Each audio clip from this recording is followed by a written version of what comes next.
நாளை காலையில news scroll பண்றீங்க, gold price crashes to ₹500 per gram. என்ன பண்ணுவீங்க? ஓடி போய் செயின் வாங்குவீங்களா அல்லது நம்பாம சேனல் சேஞ்ச் பண்ணுவீங்களா? சரி, ₹500 தங்கம் ட்ரீம் மாதிரி தோணுது இல்லையா? முதல்ல யாருக்கெல்லாம் சந்தோஷம்? மிடில் கிளாஸுக்கு, மணப்பெண்ணுக்கு, ஜுவல்லரி பையர்ஸுக்கு, யூடியூப் கிரியேட்டர்ஸுக்கும் தான். எப்படிப்பா ₹500 10 கிராம் 5000 ஆச்சு? புத்தாண்டு தள்ளுபடியா? ரொம்ப மலிவா இருக்கே. இப்பத்தி கரண்ட் விலை 1,25,000 ஆச்சே. துபாயில கூட அந்த விலைக்கு கிடைக்காது. ஏன் தங்க வெற்ற ஆப்பிரிக்காவிலே கூட அந்த விலைக்கு கிடைக்காது. என்ன சொல்ற? எல்லாருக்குமே இப்படி தங்க விலை உச்சாணி கடையில ஏறி இருக்கும் பொழுது விலை இறங்காதா என்ற ஆதங்கம் தான். எவ்வளவோ நடுத்தர குடும்பத்துக்கு தங்கம் வாங்குற அவசியம் இருக்கு. 1990களில் தான் அந்த ரேஞ்சுக்கு தங்கம் வித்துக்கிட்டு இருந்தது. இப்போ சொர்க்கபுரிக்கு போனாலும் அவ்வளவு மலிவா தங்கம் கிடைக்காதே. விலை கட்டுப்பாட்டுல இருந்தா நல்லதுதான். எல்லாமே விலை குறைஞ்சு நாட்டுல பாலும் தேனும், ஏன் தங்கமே ஓடினாலும் சுபிட்சம் தான். ஆனா தங்கம் ₹500 எல்லாமே தறிகட்டு ஓடிடுமே. இதுக்கு பின்னாடி ஒரு பெரிய எக்கனாமிக் ஆரர் ஸ்டோரி இருக்கு, தெரியுமா? அப்படி விலை குறைஞ்சா அது பேராசையா அல்லது பேரழிவா என்று நீங்களே பார்க்க போறீங்க. இப்படிப்பட்ட மாபெரும் தள்ளுபடி கிடைச்சா எப்படிப்பட்ட ஒரு பொருளாதார சிக்கல்ல நம்மள தள்ளிடும் நினைச்சு பார்க்க முடியாது. ஆனா சிம்பிளாக சுலபமாக புரியும்படி பார்க்க போறோம். வீடியோ கடைசியில தந்திரமா எப்படி ஒரு சிறிய டோஸ் இன்ஃப்ளேஷன் உண்டாக்குறாங்க என்ற ரகசியத்தையும் சொல்லதான் போறேன். யாரும் சொல்லாதது, ஆனா நான் சொல்வதெல்லாம் உண்மை. வாங்க அந்த சொர்க்கபுரிக்குள்ள போகலாம். கோல்டுன்னு சொன்னாலே நம்ம ஜுவல்லரி அப்படின்னு தான் நினைக்கிறோம். பட் எக்கானமிக்கு கோல்டுன்னா ஒரு ட்ரஸ்ட். அந்த தங்கத்தை மத்திய வங்கி ரிசர்வா வச்சிருக்கு. தங்கத்தினால நாட்டின் கரன்சி மேல நம்பிக்கை வரும். இன்டர்நேஷனல் செட்டில்மெண்ட்டுக்கு உதவக்கூடியது. ஒரு பேரழிவு வரும்போது காப்பீடு மாதிரி உறுதி அளிக்கிறது central bank reserve. Gold price crash ஆனா அது கான்பிடன்ஸ் கிராஷ் ஆன மாதிரி. இப்படி அதிரடியான விலை குறைப்பு என்பது ஒரு குளோபல் லெவல்ல ஒரு கேட்டஸ்ட்ராஃபி தான். இதனால் வரும் விளைவுகளை ஒவ்வொன்றாக பார்க்கலாம். நம்பர் 1, குறிப்பாக இந்தியாவில் தங்கம்ங்கிறது ஒரு பண்பாட்டு சின்னமாகவும் பினான்சியல் குறியீடாகவும் இருக்கு. அப்படி ₹500 தங்கம் விலை குறைஞ்சா என்னென்ன கிரைசிஸ் ஏற்படும் தெரியுமா?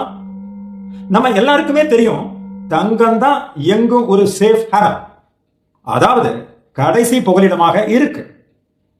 பொருளாதாரம் வலுவிழந்து கையில் இருக்கும் பணத்தின் மதிப்பும் குறைஞ்சாலும் நமக்கு என்னைக்கும் ஆதாரமாக இருப்பது நம் தங்கம் தான். எதுல நம்பிக்கை இழந்தாலும் தங்கத்தின் மேல் உள்ள மரியாதையும் மதிப்பும் நம்பிக்கையும் இம்மி அளவும் குறையாது. இந்த பின்னணியில இப்படிப்பட்ட தங்க விலை குறைப்பு நமக்கு தங்கத்தின் மேலிருந்த ஒரு நம்பிக்கையின் அஸ்திவாரத்தையே அசைச்சிடும். தங்கத்தை விட மிக உயர்வான, நம்பிக்கையான, காலத்துக்கும் அழிவில்லாத, உலகம் முழுதும் ஏற்றுக்கொள்ளக்கூடிய ஒரு ஆதார கரன்சி வந்தால் மட்டுமே அது சாத்தியமாகும். இதற்கெல்லாம் கொஞ்சம் கூட வாய்ப்பில்லை ராஜா. அமெரிக்க டாலருக்கு என்ன கதி அப்படின்னு பார்த்துக்கிட்டு தானே இருக்கோம். நம்பர் 2, சரி, ஒரு பேச்சுக்கு வைத்துக் கொண்டாலும் தங்கத்தின் அடமானத்திற்கு கடன் கொடுத்த வங்கிகளும் பினான்சியல் இன்ஸ்டிடியூஷனும் பெருத்த அடி வாங்குவாங்க. அவர்கள் கொடுத்த கடனுக்கு பிணையமாக செக்யூரிட்டியாக வச்சிருந்த தங்கத்தினுடைய மதிப்பு குறைஞ்சிடும். கடன் வாங்கியவன், அட போப்பா, கடனை திருப்பி கட்ட முடியாது, நீ வேணா அடமான தங்கத்தை மார்க்கெட்டில் வித்துக்கோ அப்படின்னு போயிடுவோம். இப்படியாக வாரா கடன் அதிகமாகி அசெட் லைபிலிட்டி மிஸ்மேட்ச் ஆகி வங்கிகள் திவாலாகும் சூழ்நிலை ஏற்படலாம். இதனுடைய விளைவு சீட்டுக்கட்டாக அடுத்த பேங்குகளும் பினான்சியல் இன்ஸ்டிடியூஷனும் கொலாப்ஸ் ஆகலாம். பொருளாதார ஸ்திரத்தன்மையை கேள்விக்குறியாகலாம். நம்பர் 3, சரி, நாட்டு நிலைமை தான் அப்படின்னா கொஞ்சம் வீட்டு நிலைமையை பார்க்கலாமே. இப்பதானே நம்ம பார்த்தோம், இந்திய குடிமக்களிடம் உள்ள சொத்தில பெரும்பகுதி தங்கம் தான். இந்த விலை குறைப்பு மேம்போக்காக நல்லதுதானே என்று தோன்றினாலும் மக்களின் சொத்தில பெரும்பகுதி விழுந்துவிடும். சொத்தும் குறைஞ்சு கையிருப்பு செலாவணியும் குறைஞ்சு அவர்கள் வாங்கும் திறமை இழந்து பயத்துல செலவே செய்ய மாட்டாங்க. ஏன்னா இருக்கிறத தக்க வச்சுக்கணும் இல்லையா? விலை குறைஞ்ச உடனே முதலில் மக்களிடம் ஒரு அதிக தங்க மயக்கத்தை ஏற்படுத்தும். சாரியாக கடைக்கு போய் தங்கம் வாங்குவாங்க. இது நடுத்தர மக்களும் வாங்கக்கூடிய திறனை அதிகமாக்கிடும். ஆனா இது ஒரு டெம்பரரி பினாமினன் தான். எதுக்குன்னா இன்னும் விலை குறையுமோ என்று மக்களுக்கு பின்னாடி சந்தேகம் வந்து இப்படி வாங்குவதையே நிறுத்திடுவாங்க. மேலும் இந்தியாவில் கல்யாணத்துல தங்கம்ங்கிறது ஒரு ஸ்ரீதனமாக பார்க்கப்படுகிறது. அதாவது ஒரு பெண்ணின் செல்வமாக கொடுக்கப்படுகிறது. இந்த ஆழமான பாரம்பரிய பார்வை முழுக்க முழுக்க தகர்ந்துவிடும். மேலும் தங்கம்தான் ஸ்திரமானது, எப்போதும் விலையேறி மதிப்போடு இருக்கக்கூடியது என்ற எண்ணமும் உடைஞ்சு போயிடும். சேமிக்கும் பழக்க வழக்கங்களே மாறிடும். இதனுடைய விளைவு நாட்டில் ஓவராலா எக்கனாமிக் ஆக்டிவிட்டி குறைஞ்சு போயிடும்.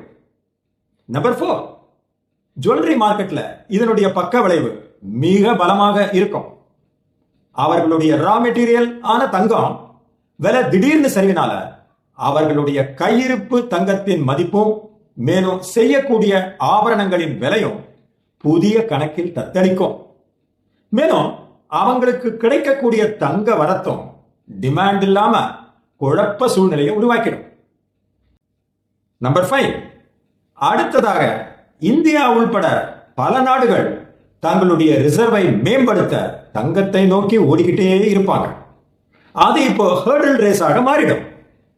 இப்போது இருக்கும் குளோபல் பினான்சியல் சிஸ்டம் கொலாப்ஸ் ஆகிடும். நீங்க கேட்கலாம், அப்படின்னா உலகத்துல எந்த பொருளுடைய விலையும் கட்டுப்படுத்தி குறைக்கவே முடியாதா? பெட்ரோல் விலை, டீசல் விலை, பலசரக்கு பொருள் விலை, பால் விலை ஏறினது தானா? இது ஒரு நல்ல கேள்விதான். இதுக்கு மிக சுருக்கமான பதில், நாம் எப்போதும் பண்டைய இதிகாச புராண காலத்து விலைக்கு போக முடியாதுதான். நீங்க வருத்தப்பட்டாலும் கோபப்பட்டாலும் நிதர்சனமான உண்மை இதுதான் என்று விரிவாக பார்க்கலாம். இப்படி விலை குறைப்பது என்பது எல்லாருக்குமே ஒரு மகிழ்ச்சி தான்.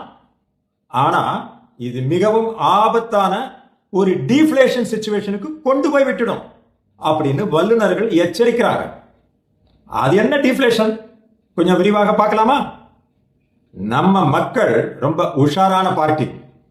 விலை குறையும் போது வாங்க மாட்டாங்க, இன்னும் குறையும் அப்படின்னு வாங்குவதையே தள்ளி போட்டுக்கிட்டே இருப்பாங்க.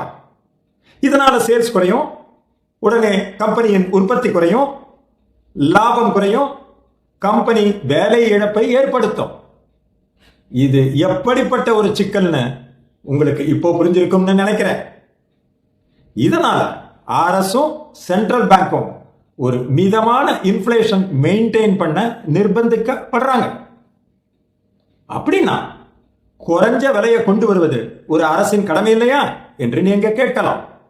வாஸ்தவம்தான். வாழ்க்கையின் அத்தியாவசியமான பொருட்களின் விலையை ஸ்டெபிலைஸ் செய்ய வேண்டும் தான். இதற்காகத்தான் விவசாயம், வேளாண்மை பொருள்களுக்கு மினிமம் சப்போர்ட் பிரைஸ் கடைபிடிக்குது. நீங்க கேள்விப்பட்டிருப்பீங்க, சென்ட்ரல் வங்கியான ஆர்பிஐயும் அமெரிக்காவில் உள்ள ஃபெட் ரிசர்வும் வருடத்திற்கு 6 முறை 8 முறை என்ற முறையில வங்கி வட்டி விகிதத்தை மாத்திக்கிட்டே இருக்காங்க. இதுக்கு ஆர்பிஐயின் மானிட்டரி பாலிசி என்று பெயர். எப்போதெல்லாம் இன்ஃப்ளேஷன், அதாவது பணவீக்கம் அதிகமாக இருக்குமோ அப்ப எல்லாம் ஆர்பிஐ வட்டி விகிதத்தை அதிகப்படுத்துது. மக்கள் கடன் வாங்க மாட்டாங்க, கடன் இல்லைனா வீடு கார் வாங்க மாட்டாங்க.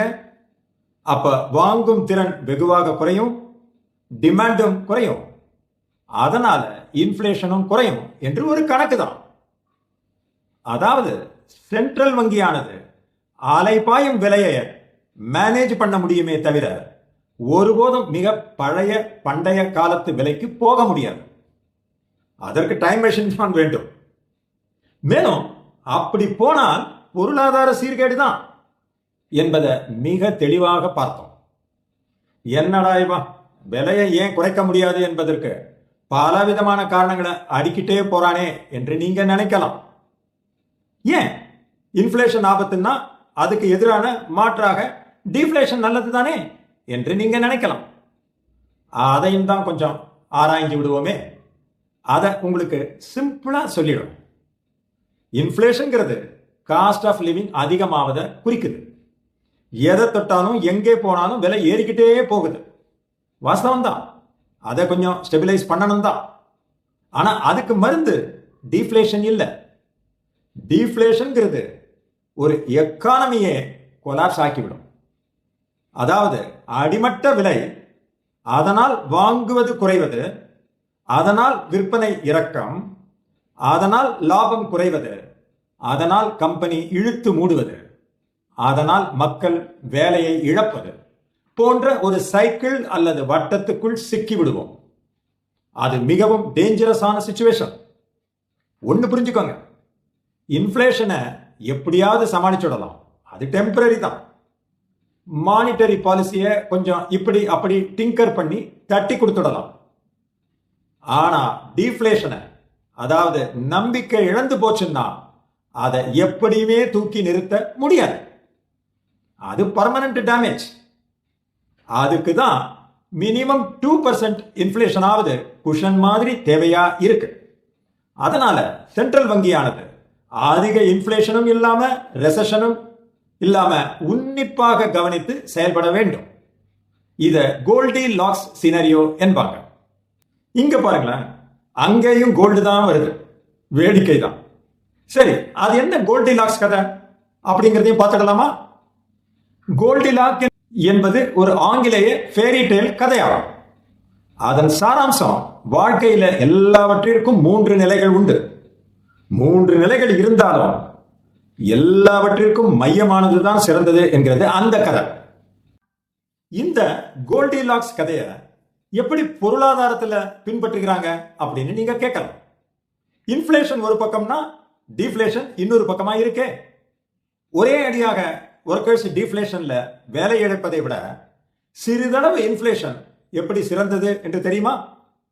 பணமிக்க 2% இருக்கும் பொழுது சாதுரியமாக இன்கிரிமெண்ட் இல்ல டிஏவை ஏத்தி கொடுத்துருவாங்க. டிஏவில 1% அதிகம் கொடுக்கிறேன்னு சொல்லுவாங்க. அப்படின்னா பணியாளர்களும் திருப்தி அடைஞ்சிடுவாங்க. இதுல எஃபெக்டிவா பார்த்தா 2% இன்ஃப்ளேஷனுக்கு 1% தான் கூடுதல் வருமானம் என்பது ஓரளவுக்கு மக்களின் வாங்கும் திறனை குறைக்கத்தான் செய்யும். இது மறைமுகமான தந்திரம் தான், அவங்க அறியாமலேயே. இந்த ஒரு மினிமம் 2% இன்ஃப்ளேஷன் ஏன் அப்படி அவசியம்ங்கிறத பார்க்கலாம். இது ஒரு மினிமம் மார்ஜின் தான். திடீர்னு எதிர்பார்க்காத பேரிடர்களோ அல்லது போர் சூழ்நிலையோ ஏற்பட்டா இக்கானமி நில குலைந்து தள்ளாடிடும். இந்த 2% ஏற்பாடு ஆர்பிஐ சுதாரித்துக் கொள்ளும் ஒரு குஷன் தான். அப்படி டீஃப்ளேஷனுக்கு பயப்பட வேண்டி இருக்கு. இதிலிருந்து டீஃப்ளேஷன் எப்படி ஒரு ஆபத்து என்று புரிஞ்சுக்கிட்டு இருப்பீங்க. அதாவது இன்ஃப்ளேஷன் வாழ்க்கையை காஸ்ட்லி ஆக்கினாலும் டீஃப்ளேஷன் வாழ்க்கையே காவு வாங்கிவிடும். பொருளாதாரம் தேங்கி போயிடும். இப்போ இந்த வீடியோவின் டேக்அவேய சுருக்கமா சொல்றோம். தங்கம் குறைஞ்ச விலை என்பது ஒரு ஆரோக்கியத்தை இழப்பதாகும். புவி சார்ந்த நம்பிக்கையும் இழந்துடுவோம். ஒரு நாட்டின் கரன்சி நிலையாக இருக்காது. தங்கம் விலை குறைய குறைய மக்கள் வாங்குவதை நிறுத்தி விடுவாங்க. தங்கம் சீப்பானா நாடு வீக் ஆகிடும். மக்களுக்கு தேவை சீப்பான வாழ்க்கை இல்ல, சாஸ்வதமான வாழ்க்கை தான். 500 ரூபாய்க்கு தங்கம் ஒரு வரம் இல்ல, அது நரகம்தான். விலை ஏறுவதனாலோ அல்லது குறைவதனாலோ எக்கானமி வீழ்வதில்லை. எப்போது நாளைய நம்பிக்கையை இழக்கிறோமோ அப்போதான் பொருளாதாரம் வீழ்கிறது. ஆனா நீங்க இருப்பது ரிச்சி டைம்ஸ் என்று நினைவில் கொள்ளுங்க. அதைத்தான் நம்முடைய சேனலும் வலியுறுத்துது. தேங்க்ஸ் ஃபார் வாட்சிங் டில் தி எண்ட். வீடியோ பிடிச்சிருந்தா லைக் போடுங்க, ஷேர் பண்ணுங்க, கருத்து இருந்தா கமெண்ட் பண்ணுங்க. Please subscribe the channel. அப்பதான் நான் போடுற எஃபர்ட் உங்களை நேரடியாக வந்து சேரும். இல்லனா யூடியூப் அல்காரிதம் உங்களுக்கு இந்த வீடியோவை காட்டலாம், காட்டாமலும் போகலாம். அடுத்த வீடியோ ரொம்ப சுவாரஸ்யமானது.